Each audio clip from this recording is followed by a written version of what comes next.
سبحان اللہ.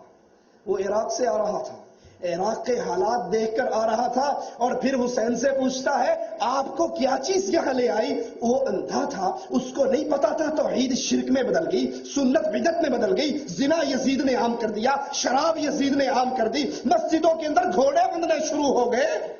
جو ذاکر کہانی سناتے ہیں، اللہ کی قسم دنیا کے جھوٹوں میں سے بہت بڑا جھوٹ کربلا کی یہ کہانی ہے.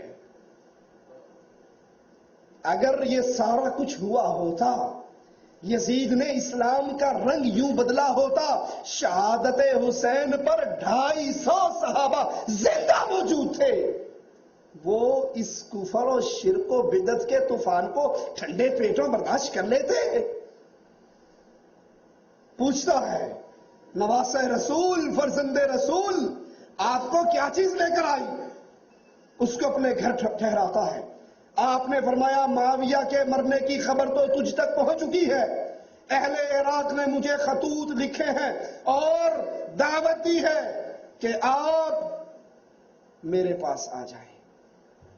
کوئی سبب ذکر نہیں کفر اور شرک کا، کوئی سبب نہیں حرام کاری اور بدکاری کا، زنا اور شراب کا نہیں. کوفیوں نے خط لکھ کر مجھے بلایا ہے تو یہ کہتے ہیں آپ ایسا نہ کریں، کوفے کی طرف نہ جائیں. وہ کوفے سے آ رہا تھا، کوفے کے حالات کو دیکھ رہا تھا. پھر مسلم بن عقیل کا خط آپ کو مل جاتا ہے، ان کی شہادت کی اطلاع بھی آپ کو ہو جاتی ہے. حضرت حسین اپنا یہ سفر شروع کرتے ہیں. یہاں پہ ایک نقطہ اور سمجھیے، حضرت حسین رضی اللہ عنہ وارضا کا یہ سفر تمام شیعہ کتابوں کے مطابق آغاز کرتے ہیں 8 ذی الحجہ کو. مسلمان 8 ذی الحجہ کو کہاں جاتے ہیں جی؟ مینا میں جمع ہوتے ہیں. اگر یہ مارکہ کربلا کفر اور اسلام کی جنگ ہوتی، اگر حسین نانا کا دین بچانے کے لیے نکلتے، ایک عام سی عقل سوچتی ہے تو حضرت حسین کو کیا کرنا چاہیے تھا؟ حج کرتے، عرفہ کے اندر خطاب کرتے اور تمام مسلمان کو کہتے کہ نانا کا دین برباد ہو گیا، میرے بابا کا دین برباد ہو گیا، توحید بدل گئی، سنت بدل گئی، شراب عام ہو گئی، زنا عام ہو گئی، مسجدوں کی بے حرمتی ہونے لگی، پردہ ختم ہو گیا. یہ تمام باتیں بیان کر کے مسلمانوں کے، حاجیوں کے سارے لشکر کو لے کر نکلتے. اگر یہ مارکہ کفر اور اسلام کا مارکہ ہوتا، 8 ذی الحجہ کو لوگ حج کی طرف آ رہے ہیں، حضرت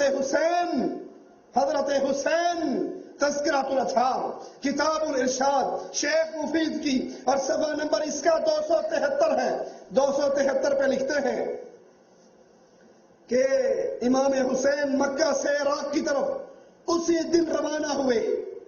8 ذی الحجہ کے دن لوگ بیت اللہ کی طرف آ رہے تھے، حج کی طرف آ رہے تھے، اور حضرت حسین 8 ذی الحجہ کو کوفے کی طرف روانہ ہو رہے تھے. دوسرا حوالہ احسن المقال کا صفحہ 391 کے اوپر اسی بات کو نقل کرتے ہیں، سفر حج کے نام دے کر، ٹائٹل دے کر، کہ حضرت حسین خط لکھتے ہیں. یہ خط ہے حسین بن علی کا اپنے بھائیوں مومنین اور مسلمین کی طرف. مجھے مسلم بن عقیل کا خط مل گیا ہے جس میں تحریر ہے تم لوگ ہماری نصرت کرنے، ہمارے دشمنوں سے ہمارا حق لینے میں متفق ہو گئے ہو، اور میں مکہ معظمہ سے منگل کے دن 8 ذی الحجہ کو تمہاری طرف آ رہا ہوں. بات سمجھ آتی ہے؟ جس طرح ہمیں سنایا جاتا ہے اگر یہ مارکہ کفر اور اسلام کا مارکہ ہوتا، اس مارکے کے بعد اسلام زندہ ہوتا، اسلام زندہ ہوتا ہے ہر کربلا کے بعد، تو پھر حضرت حسین رضی اللہ عنہ وارضا حج کرتے، حاجیوں کے مجمع سے خطاب کرتے اور پوری جماعت کو لے کر نکلتے. یہ تو کوفیوں کی سازش تھی. حضرت حسین رضی اللہ عنہ وارضا کو ان کے ساتھ وہی سلوک کرنے کے لیے جو علی اور حسن کے ساتھ ہو چکا تھا. آئیے تذکرۃ الاطہار صفحہ 282 سے ایک اور بات سمجھیے، اور اس سے پہلے شریعت کے اس مسئلے کو اپنے سامنے رکھیے. جب مجاہد کفار کے سامنے کھڑا ہو جائے، मार्का जिहाद बर्पा हो जाए, अब यहां से अगर कोई पुष्ट मोड़ के भागेगा तो क्या मकाम है उसका? वो अल्लाह का गजब लेकर आएगा, वो अल्लाह का गजब लेकर लौटेगा। जो मैदाने जंग से फरार हो, जो मैदाने जिहाद से भागे, जो कुफार के साथ आमना सामना होने के बाद भागे, वो जन्नत लेकर नहीं आ रहा, रब क्या अजाब लेकर आ रहा है। क्या ख्याल है मुसलमानों? अपने ईमान और गैरत और हुब्बे आले रसूल को थोड़ा सा लगाकर ये तो सोचो, क्या मैदाने जिहाद से नवासे रसूल वापस आएंगे? क्या मैदाने जिहाद से अली का बेटा भागेगा?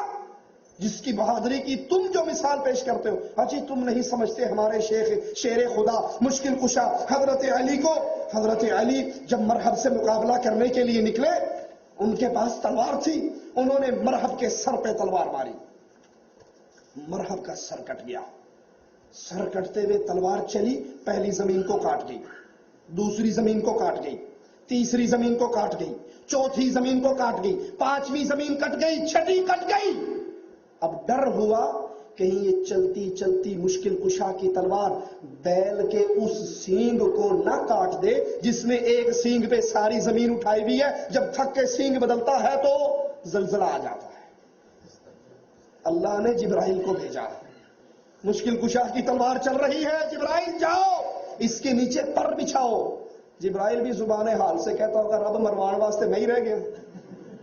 अब इतनी लंबी तलवार जिसने 6 जमीनों को काटा, तुमने अपने इसको इमाम बाड़े में रखा हुआ था, ये तलवार पड़ी कहां थी? इतनी ताकत वाले अली, इतनी कुव्वत वाले अली, इतनी कुव्वत वाले। एक शिया मुफस्सर लिखता है, एक दिन अली उमर और अबू बकर से नाराज हो गए, दुर्रा उठाया और जमीन पे मारा, मदीने में जलजला आ गया। एक दुर्रा पड़ने से जमीन पे जलजला आ गया। अबू बकर के पास दौड़ते हुए उमर आए, कहा क्या हुआ, जलजला क्यों आया? कहा अली नाराज है। भागे भागे के अली, मदीनातुर रसूल बर्बाद हो जाएगा, अल्लाह के लिए इस जलजले को रोको। अली ने दोबारा दुर्रा मारा, जमीन पे सुकून आ गया। इज़ा ज़ुलज़िलतिल अर्ज़ु ज़िलज़ालहा, ये तफसीर है माशाअल्लाह। जिस अली की कुव्वत का तुम ये अंदाजा बयान करते हो कि मरहब सामने आया, अली के हाथ में ढाल नहीं थी, सामने खैबर के किले का दरवाजा था, हजरत अली ने हाथ मारा, दरवाजे को अपने सामने कर लिया। उस अली का फर्जंद काफिरों से आमने सामने होने के बाद अगर करबला की लड़ाई कुफर और इस्लाम का मार्का है, फिर फरार क्यों होने की बातें करते हैं? और याद रखना, जो जिहाद से फरार होता है वो अल्लाह की रहमत लेकर नहीं आता। दलील क्या है? ये सफा 282 शेख मुफीद की किताबुल इरशाद। कहते हैं हजरत हुसैन कूफियों के सामने आए, रदा ओढ़े हुए, जूता पहने हुए बाहर आए, अल्लाह की हम्दो सना की, फिर फरमाया, ऐ लोगो, मैं तुम्हारे पास उस वक्त तक नहीं आया जब तक तुम्हारे खतूत, तुम्हारे कासिद मेरे पास नहीं पहुंचे कि हमारे पास आए। बेशक हमारा इमाम और पेशवा नहीं, शायद खुदा आपके जरिए हमें हिदायत और हक में जमा कर दे। अगर तुम इस वादे पर कायम हो, मैं आ गया हूं, अहदों में साख को इस तरह पूरा करो, मैं मुतमिन हो जाऊं। और अगर तुम ये नहीं करते, तुम्हें मेरा आना पसंद नहीं, तो मैं तुमसे उसी जगह वापस चला जाता हूं जहां से तुम्हारे पास आया था। इन कूफियों ने हुसैन को बुलाकर गद्दारी की, और इस गद्दारी का जिक्र हजरत हुसैन यूं करते हैं, तुमने मुझे खतूत लिखकर, एनसी भेजकर, कासिद भेजकर बुलाया। अब अगर मेरी मदद करने का प्रोग्राम तुम्हारा बदल गया है तो मैं वहां लौट जाता हूं जहां से आया था। मैदाने जंग जिहाद जब शुरू हो जाए, मुजाहिद लौटा नहीं करते। खालिद बिन वलीद रज़ियल्लाहु अन्हु, चंद हजार सहाबा, 1.5 लाख रूमियों से मुकाबला, पुश्तों से पुश्ते मिलाकर मुकाबला किया। सूरज गरूब हुआ, 70,000 लाशें कुफार की गिरी। सुबह को काफिरों को सामने